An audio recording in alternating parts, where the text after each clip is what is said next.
देखो, जब शरीर का अंत हो जाता है तो जीव अपने कर्म के अनुसार दूसरे शरीर को ग्रहण करके अपने पहले शरीर को छोड़ देता है। जिस समय मृत्यु का समय होता है ना, यहां बात समझना कि अपने पहले शरीर को कब छोड़ता है, पहले दूसरा शरीर ग्रहण करता है। वसुदेव जी यहां कह रहे हैं कैसे, जैसे चलते समय मनुष्य जब अगला पैर जमा लेता है तब पिछला उठता है, जैसे जोंक अगले तिनके को पकड़ लेती तब पिछला छोड़ते हैं। समझना सूक्ष्मता। ऐसे ही शरीर छूटने का जब समय होता है तो मानस आकृति तैयार हो जाती है कि सुअर बनोगे, कुत्ता बनोगे कि गधा बनोगे, और उसी में तन्मयता हुई, उसमें तन्मयता होके ये शरीर छूटेगा। समझ रहे ना? अंतिम फोटो जो खींचती है वो आपका अगला जन्म होता है। मान लो जैसे पुरंजन का आता है, वो स्त्री में आ सकता तो उसका मानसिक शरीर स्त्री का हो गया, अगला जन्म स्त्री का बना। जैसे भरत जी, जड़ भरत जी के रूप में जो जन्मे वो भरत जी भगवान ऋषभदेव के पुत्र, अंतिम समय जब था तो मृगाकार वृत्ति, मानस रूप मृग, समझ रहे ना? मृग में तन्मयता थी, निश्चित हो गया ना अगला मृग का शरीर पाए, समझ पाए ना? शरीर छूटने के पहले शरीर का बीच में जो नरक आदि होते हैं ना, वो तो उसको भोगना ही है, पर वो निश्चित हो गया को क्या बने। ऐसा नहीं कि नरक भोगने के बाद, निश्चित तो पहले हो गया, अब हिसाब किताब होकर के वो वही बनेगा जाके। जीव अपने कर्म के अनुसार किसी शरीर को प्राप्त करने के बाद ही शरीर को छोड़ता है, पक्का है। शरीर छूटने के पहले निश्चय हो जाता है, श्री जी मिलेंगी, जीवन मुक्त होगे कि सुअर कुत्ता गधा बनोगे, वो निश्चित हो जाता है। पर उस समय बताए कौन कि क्या निश्चय हुआ है? वो तो हरि केवल जाले, दूसरा तो जानता नहीं। महाराज, जैसे कोई पुरुष जागृत अवस्था में राजा के ऐश्वर्य को देखकर और इंद्रादि के ऐश्वर्य को सुन करके अभिलाषा करने लगता है, उनका चिंतन करते करते घुल मिल जाता है उसी में, तो कभी कभी वो जागृत में भी कल्पना में अपने को राजा देखता है या स्वप्न में देखता है और अपने दरिद्रावस्था को भूल जाता है। ठीक कैसे ही ये नया शरीर है, ये शरीर का चिंतन छूटा, सामने जिस शरीर का तन्मयता बनी उस शरीर में जाने के लिए तैयारी, इस शरीर का चिंतन छूटा, पूर्ण आसक्ति उसमें हो गई। उदाहरण में बता रहे कि जैसे जागृत अवस्था में तुम दरिद्र हो, लेकिन स्वप्नावस्था में तुमने अपने को राजा देखा तो तुमको ये भान नहीं होगा कि मैं दरिद्र हूं। उस समय तुम राजे जैसे अनुभव में आओगे, और जब जगोगे तब तुम्हें समझ में आएगा कि वो तो सब स्वप्न था। ऐसे ये जन्म मृत्यु सब स्वप्न है, इसका कोई अस्तित्व तो नहीं है। बिल्कुल पक्का समझ लो, ये जन्म मृत्यु अविद्या है, अज्ञान है, भ्रम है, एक जागरण एक स्वप्न है। जागे तो जीवन और स्वप्न तो मतलब सो गए, सुसुप्ति तो मरण, ये सब नाटक चल रहा माया का। कभी कभी तो जागृत अवस्था में मन ही मन उन बातों का चिंतन करते करते तन्मय हो जाता है और स्थूल शरीर की शुद्धि नहीं रहती। वैसे ही महाराज, जीव कर्मकृत कामना और कामनाकृत कर्म के बसीभूत होकर के वो बस जन्म मरण के चक्कर में पड़ता रहता है। जो पूर्व संस्कार उसके अनुसार कर्म बना, कर्म से कामना, कामना से कर्म, कर्म से कामना, कामना से कर्म, यही चल रहा है। और सत्संग क्या करता है? कर्म और काम कामना वासना इनको मिटा करके और भजन में भरपूर करके प्रभु की प्राप्ति करा देता है। इसलिए सत्संगत संस्कृति कर अंता। इसलिए अब मैं इस मृत्यु रूप कंस को टालूं, कैसे टालूं? कहा देखो सुनो, तुम्हें देवकी से कोई भय है? कंस ने कहा नहीं, इसका 8वां पुत्र मैं वचन देता हूं, जो भी पुत्र होगा वचन देता हूं तुम्हारे सामने लाऊंगा, तुम्हारे समीप अर्पित कर दूंगा। कंस ने वसुदेव जी के वचन पर संशय नहीं किया। इतना क्रूर कर्मी राक्षसी स्वभाव का, लेकिन वसुदेव जी की ऐसी प्रसिद्धि थी कि प्राण जा सकते हैं लेकिन इनके अक्षर नहीं झूठे हो सकते। जो बोला वो तुरंत वसुदेव जी के चरणों में प्रणाम किया, सम्मान किया। इसमें शब्द है, वसुदेव जी के वचन सुनते उसने बिल्कुल पक्का समझा कि हमारी दुश्मनी देवकी से थोड़ी है, और वसुदेव जी झूठ बोलते नहीं, तो जो लड़का पैदा होगा उसको मार देंगे। वसुदेव जी कोई कपट छल करने वाले पुरुष है नहीं, तो सम्मान किया, प्रणाम किया। वसुदेव जी अंदर ही अंदर तो बहुत गुस्सा हो रहे थे, क्योंकि अब सामने उस दृश्य उपस्थित था और अंदर अंदर जलन किया। बताओ, ब्याह हुआ है और ब्याह के पहले ही जो बच्चे होंगे मारने का ठेका दे दिया ऐसे क्रूर कर्मा को। फिर भी वसुदेव जी ऊपर से प्रशंसा कर रहे थे कि हमारी ऐसी आशा है कि आप जैसे दीन बंधु दयालु ऐसा ही करेंगे। यद्यपि हृदय जल रहा था कि इस नीच दुष्ट पापी की हमें प्रशंसा करनी पड़ रही। इसके कंस बड़ा क्रूर निर्लज्ज था, तो वसुदेव जी को ऐसी प्रशंसा करने में पीड़ा भी हो रही थी, पर ऊपर से प्रसन्न मुख होकर के और उसको सामने उसकी प्रशंसा करने लगे। वसुदेव जी ने कहा सौम्य आप निश्चिंत हो जाइए, कंस से तुम्हें देवकी से कोई भय नहीं। आकाशवाणी जी ने जो कहा है हम उसका पालन करेंगे। जितने पुत्र होंगे वो सब आपके सामने। कंस जानता था कि वसुदेव जी कभी झूठ नहीं बोलते, इन्होंने जो कुछ कहा और युक्ति संगत है, इसलिए उसने अपनी देवकी बहन जो थी उनको बाल पकड़े हुए था, अभी तक नहीं छोड़ा था। अभी तक तो वसुदेव जी अपने प्रवचन से संभाले हुए थे, अब वचन दे दिया, अब उसने छोड़ दिया। देवकी बड़ी साध्वी थी, उनके श्री अंग में समस्त देवी शक्तियां विराजमान थी। भगवान की मां बनने का सौभाग्य ऐसा कौन हो सकता है, और वैसा सबको मिल सकता है सौभाग्य यदि आप अपनी बुद्धि को श्री कृष्ण चरणों में अर्पित करके निरंतर भजन करें तो बुद्धि में गर्भ आ जाएगा, और वो गर्भ होगा श्री कृष्ण। पक्का समझ लीजिए। आपकी बुद्धि को स्त्री संज्ञक कहा गया है। जिस समय भीष्म पितामह जी का शरीर पूरा होने का होता है ना, और समस्त बड़े बड़े ब्रह्म ऋषि और सब विराजमान, भगवान विराजमान है, तो भीष्म जी ने भगवान श्री कृष्ण से कहा प्रभु बहुत सुकुमारी कन्या को आज तक सुरक्षित रखा है, अब वरण कर लो। तो सबको लगा कि कोई जानता नहीं किसी कन्या को भी, तो उनका मैंने अपनी बुद्धि रूपी सुकुमारी कन्या को आज तक कभी दूषित नहीं होने दिया। अर्थात हमारी बुद्धि हे श्री कृष्ण आपके चरणों में अनन्य है, आज तक किसी विषय का सेवन नहीं किया, आज तक किसी का अन्य का आश्रय नहीं लिया, अब इसका वरण कर लो, अब इसे अपनी प्रिया के रूप में स्वीकार कर लो। तो जो बुद्धि सदैव श्री कृष्ण का चिंतन करती है तो श्री कृष्ण बुद्धि में ही प्रकाशित हो जाते हैं। अब बुद्धि नहीं रही, श्री कृष्ण बुद्धि हो जाते हैं। सबके हृदय में ये काम क्रोधादि का पहरा है, सबके हृदय में नहीं पहरा, और सबका हृदय दुखी है। जैसे जेल में दुख नहीं होता, अगर इस जंजीर बेड़ियों से मुक्त होना चाहते हो तो श्री कृष्ण का आवाहन करो और वो हृदय में प्रकाशित हो जाए तो मुक्त हो सकते हो। और उनके प्रकाशित होने का अवसर आते ही सब बेड़ियां दरवाजे सब अपने आप नहीं हो जाते, किसी का कोई भय नहीं रह जाता। श्री कृष्ण आनंद स्वरूप है, नंद के आनंद भय जय कन। तो श्री कृष्ण आनंद की ऐसी महामहिमामयी बुद्धि में शक्ति जागृत होती कि बुद्धि त्रिगुणात्मिका माया से ऊपर उठकर प्रभु की नित्य लीला में प्रवेश पा जाती है। अब देवकी जी के प्रथम गर्भ रहा, उस पुत्र को वसुदेव जी अपने वचन के अनुसार, मेरे वचन कहीं झूठे न हो जाए, यद्यपि प्रथम पुत्र और बहुत ही सुंदर, अब वसुदेव देवकी जी के द्वारा और भगवान के बड़े भैया के रूप में ही तो हैं, पहले प्रकट हो रहे हैं। सत्यसंध पुरुष बड़े से बड़ा कष्ट सह सकता है पर वो कभी झूठ नहीं बोल सकता। ज्ञानी पुरुष किसी बात की अपेक्षा नहीं रखते, बड़े से बड़ा लाभ हो जाए या बड़े से बड़े हानि हो जाए, न शोक होगा न हर्ष, क्योंकि उनको पता है स्वाप्निक है। नीच पुरुष बुरे से बुरा काम कर सकता है, और जिन्होंने भगवान के चरणों का आश्रय ले रखा है वो सब कुछ त्याग सकते हैं, सब कुछ त्याग सकते हैं। वसुदेव जी ने अपनी गोद में लिया पुत्र को, प्रथम कीर्तिमान नाम था, शायद कीर्तिमान नाम था, गोद में लिया और कंस के सामने गए, क्योंकि उनके लिए मृत्यु और जीवन समान है, सत्य निष्ठा से युक्त है, उनके लिए इसका कोई महत्व नहीं है जीवन मृत्यु का। धर्म पूर्वक हमारा एक सेकंड भी हमारे लिए हजारों कल्पों से बढ़कर के है, और अधर्म पूर्वक सैकड़ों वर्ष जिए किस बात को, भार है जीवन। कंस ने देखा कि अपनी सत्य निष्ठा पे बिल्कुल डटे हुए वसुदेव जी सामने लाए, तो कंस ने कहा कि ये तो बहुत सुकुमार, ये क्या मुझे मार सकेगा।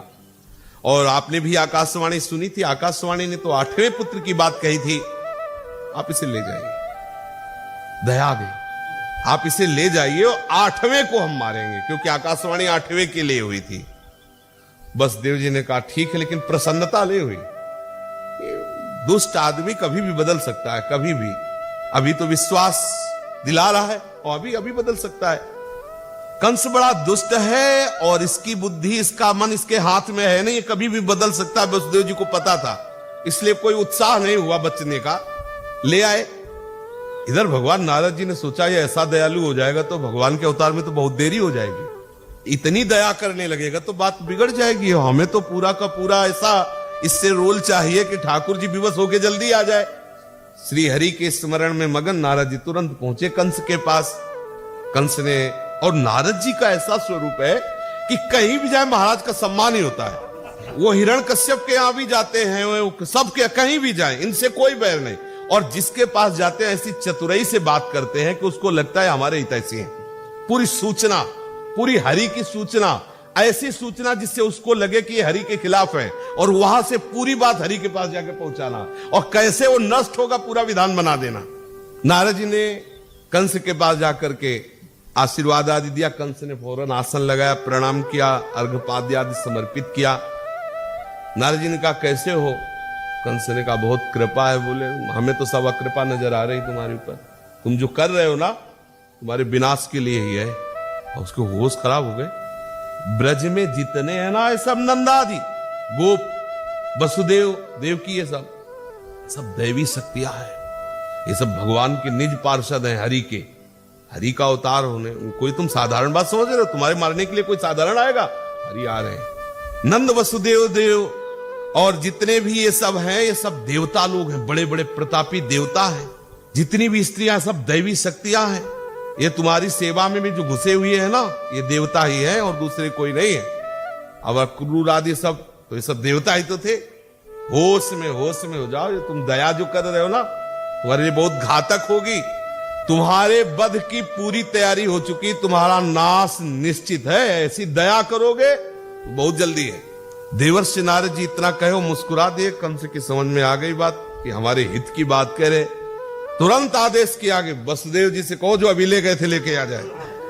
अब जो बालक पैदा होता गया वो उन्हीं के सामने मारता गया वसुदेव जी। लेकिन देखो सत्यसंध पुरुष सामने देख रहे हैं ऐसा, लेकिन सत्य से नहीं हिल रहे हैं। अब उसने देवकी वसुदेव को कारागार में डाल दिया, हथकड़ी बेड़ी से जकड़ दिया। जो पुत्र होते गए उनको मारता गया।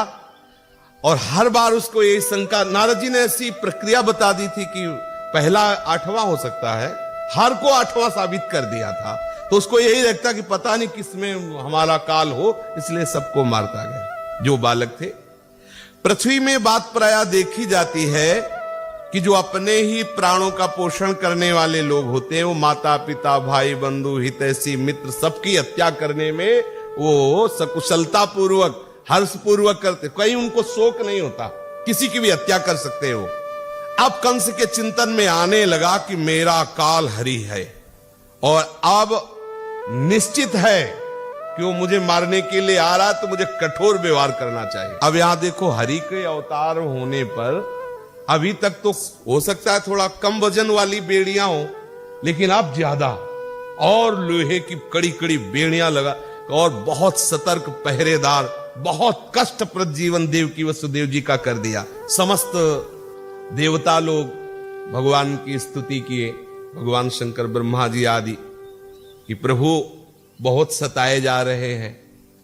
प्रभु ने योग माया को आदेश किया कि जो 7वां गर्भ तो आप उसे रोहिणी के गर्भ में डाल, और हम तो कर्षण करने के कारण संकर्षण भगवान।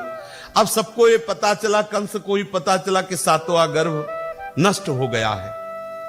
अब 8वें के लिए तो बहुत ही सतर्क, स्वयं कभी कभी आकर के वो पहरा देता। 8वें गर्भ में जब भगवान पधारे तो देवकी वसुदेव जी को आनंद भी था और बहुत दुख भी था। जैसे जैसे दिन नजदीक आने लगे, सूरदास जी ने बड़ा सुंदर वर्णन किया है, तो श्री देवकी जी ने वसुदेव जी से प्रार्थना की कि अभी तक हम आपके सत्य के आगे झुकी रही, एक शब्द भी नहीं बोला कि आप हमारे पुत्र को कहां लिए जा रहे हो। लेकिन ये जब से 8वां गर्भ आया है तब से ऐसा आनंद हो रहा है, ऐसी आसक्ति प्रकट हो रही कि अब आपसे मैं प्रार्थना करती हूं कि कोई उपाय मुझे बताओ, क्योंकि आप ही मेरे रक्षक हो। मैं इस गर्भ की हत्या नहीं करने दूंगी कंस को, आप कोई उपाय करो। वसुदेव जी से कहा कि हे प्रीतम, अब मेरी विनती सुन लीजिए। अभी तक मैंने आपको रोका नहीं, आप हमारे पुत्रों को ले जाते रहे अपने वचनों की रक्षा के लिए, उनकी हत्या कंस करता रहा। मन वचन कर्म से कुछ भी आप कर लो, लेकिन कंस आपका नहीं हो सकता, ये मैं आपको बता रही हूं। छल करो, कुछ भी करो, अब इस बच्चे को बचा लो, हमारे पास मत रखो, कहीं भी पहुंचा देना, कम से कम कानों से सुनूंगी तो कि हमारा लाला सुरक्षित है, बस इसी से हम जीवित रहेंगे। इस लाला को कुछ भी नहीं होना चाहिए। अब जो गर्भ है इसको ये मैं प्रार्थना करती हूं। जी ने कहा तुम देख रही हो कि तुम्हारे साथ ही हथकड़ी बेड़ियां लगी हुई है, मुझे तो त्रिभुवन में कोई ऐसा हितैषी नहीं दिखाई दे रहा जो मेरी यहां रक्षा कर सके, और फिर बालक की रक्षा आप कैसे हो सकती है? उसने तो 7 को इसीलिए कि ये 8वां, और इतनी बड़ी पहरेदारी है, कोई ऐसा हमारा नहीं जिससे अब हमारी रक्षा हो सके। असुर कंस अपवंश विनाशन, सिर ऊपर बैठे रखवारे, सुनि देव की को ही तू हमारे। ये कंस ऐसा है कि अपने पिता को ही जेल में डाल दिया, अपने वंश का विनाश करने वाला है। ये हमारे वंश की कैसे रक्षा कर सकता है? हम रोए, उसके पैर पकड़े, कुछ भी करें, कोई अब हमारा सहयोगी नहीं, कोई हमारी रक्षा नहीं कर सकता। ऐसो को समरथ त्रिभुवन में, जो यह बालक ने कुबारे, खड्ग धरे आवे तुव देखत, अपने कर छिन माह पछारे। हमें तो त्रिभुवन में कोई ऐसा नहीं दिखाई दे रहा कि इस महाबलवान कंस से हमारे इस बालक की रक्षा कर ले।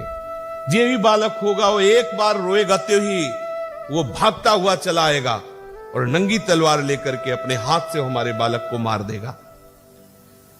ये सुनते ही अकुलाई गिरीधर, नैन नीर भरी भरी दो ढारे, दुखित देखी वसुदेव देव की, प्रगट भये धर के भुज चारे। वसुदेव जी की आंखों से आंसू गिर रहे कि देवकी हम तुम्हारी ये बात पूर्ण नहीं कर सकते। कोई त्रिभुवन में नहीं जिसको हम पुकारे कि हमारी रक्षा कर सके। इस समय तो कितनी व्यवस्था में हम, आसपास कितने पहरेदार, कैसे बड़े बड़े परकोटे, कैसे कैसे कैसे बालक की रक्षा हो सकती है? देवकी जी फपक फपक के रोने लगी। देवकी वसुदेव जिस समय रो ही रहे थे, उसी समय एक अद्भुत प्रकाश हुआ कंस के कारागार में, और देवकी वसुदेव जी ने देखा कि चतुर्भुज रूप धारण किए हुए वहां प्रभु वैभव से प्रकट हुए।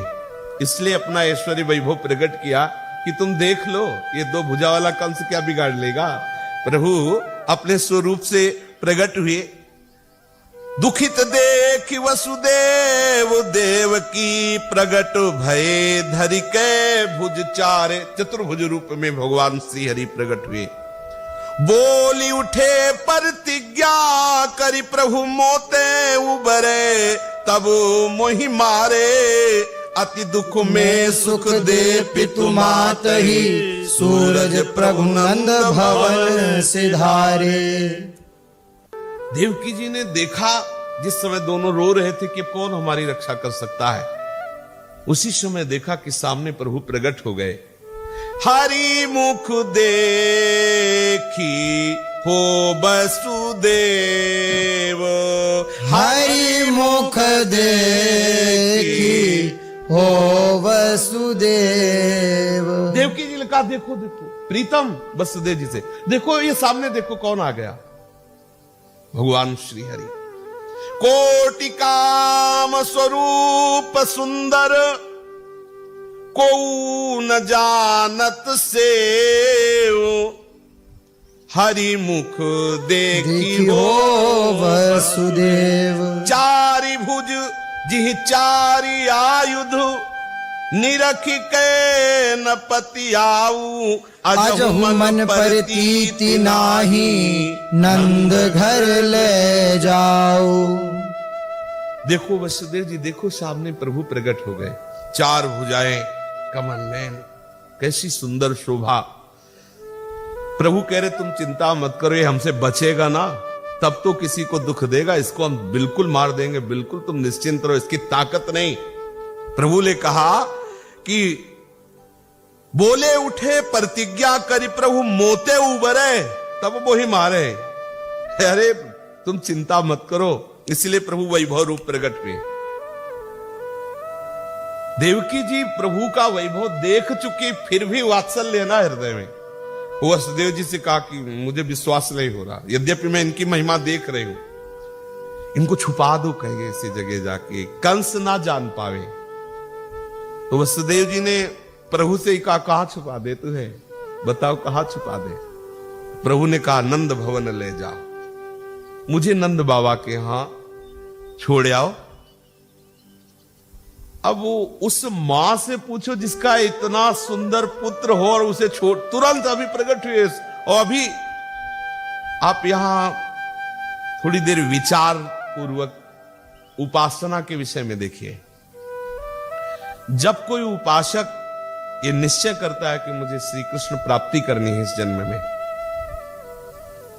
तो उसको घेर दिया जाता है। ध्यान रखना, हो सकता है आपका शरीर बड़े असाध्य रोग से ग्रसित हो जाए, हो सकता है आपके जितने सब अनुकूलता देने वाले सब प्रतिकूल हो जाए, आपका मन आपके प्रतिकूल हो जाए, आपकी बुद्धि आपके प्रतिकूल, काम क्रोध लोभ मोह मद मत्सर ये सब आपको घेर सकते हैं। ये सब कंस के परिकर है, हथकड़ी बेड़ी जकड़े हुए। आप देखो, कहते हैं एक बार कृष्ण नाम लो तो कृष्ण नाम आकर्षित करके माया मुक्त कर देता है। कृष्ण के बाप हैं वो जेल में है।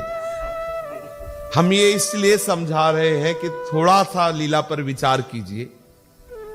इनके जैसा सुकृतवान, इनके जैसा तपस्वी, इनके जैसा भजनानंदी कोई होगा? वसुदेव देव की जैसा अखिल लोकों के पिता।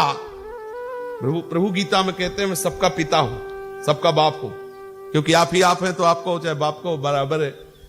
लेकिन ये पुत्र बनते हैं, आके पिता का सौभाग्य देते हैं। आप समझो, ऐसे महान भक्त श्री देवकी वसुदेव जी हैं, लेकिन ये सौभाग्य जिनको प्राप्त हुआ उनकी जरा जीवनी पर देख लीजिए। अभी ब्याह से लेकर के यहां तक देख लीजिए, सरकार के प्रकट होने तक पहले इतने देख लीजिए। कंस का भयंकर कारागार और उसके बड़े क्रूर कर्मा जो दैत्य स्वभाव वाले, वो सब पहरेदार, हथकड़ी बेड़ी जकड़ी हुई, और हर पुत्र को मार देता है कंस। और ऐसे भयावह स्थिति में ऐसे महाभागवत के गर्भ से भगवान प्रकट हो रहे हैं। आप विचलित हो जाएंगे तो कैसे आप श्री कृष्ण प्रेम प्राप्त करेंगे? सोचो, आप थोड़ा सोचिए। अरे भाई, तुम जान नहीं पा रहे हो, तुम अपनी वो बिगाड़ वाली बात कर रहे हो जो कहीं पूर्ति होने वाली नहीं है। तुम्हारा मन तुम्हारा साथ नहीं दे रहा, तुम्हारी बुद्धि तुमको साथ नहीं दे रही, लेकिन तुम्हारे गुरु तुम्हारे इष्ट तुम्हें साथ दे रहे। कोई नहीं बिगाड़ सकता। और यदि आप इष्ट गुरु से चले गए तो हरि गुरु चरण सेवा अनुसर हो। अगर हरि गुरु से मिले हो तो कोई तुम्हारा बिगाड़ नहीं सकता। यद्यपि भगवत प्राप्ति पर जे ही आपने निश्चय किया कदम रखे, तो कोई ऐसा आज तक उदाहरण नहीं है कि हंसते खेलते खाते भगवत प्राप्ति हो गई है। किसी भी मां भागवत का चरित्र पढ़ के देख लीजिए, किसी भी मां भागवत का चरित्र अगर नहीं लिखा गया है ये बात, तो उसके जीवन में रही है। अंतर और बाहर से भयंकर प्रतिकूलता उसको घेर लेती, कोई भी हो। आप पढ़ के देख लीजिए, चरित्र पढ़ के देख, और आपको ऐसा नहीं घेर सकती, ये वादा है। क्योंकि हम कलयुगी जीव हैं, हमारी इतनी सामर्थ्य नहीं है। तो हमारे प्रीतम सर्वज्ञ हैं, हमको जुखाम से काम बना देंगे। इधर उधर थोड़ा छींक जुखाम होगी ना, बोले हाँ बहुत भारी प्रतिकूलता है इसे। पर इतना समझ लो कि जितना जितना आपके अंदर पावर आता जाएगा, उतना उतना आपके जीवन में प्रतिकूलता आती जाएगी।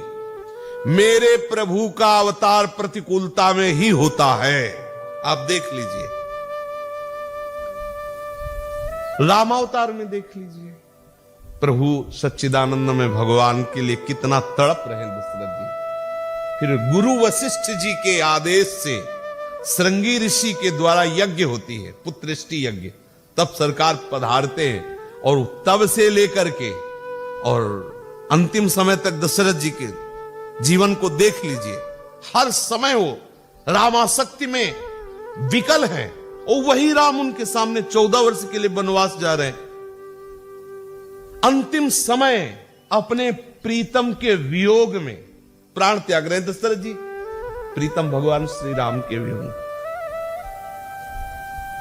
हा राम हा राम हा राम कहते हुए कितना, मतलब दशरथ जी के प्रेम को बंदोवद हुआल, सत्य प्रेम जही राम सो, बिछुरत दीन दयाल, तन सम तन ऊपर ही हरियो, ऐसा गोस्वामी जी वर्णन करते हैं।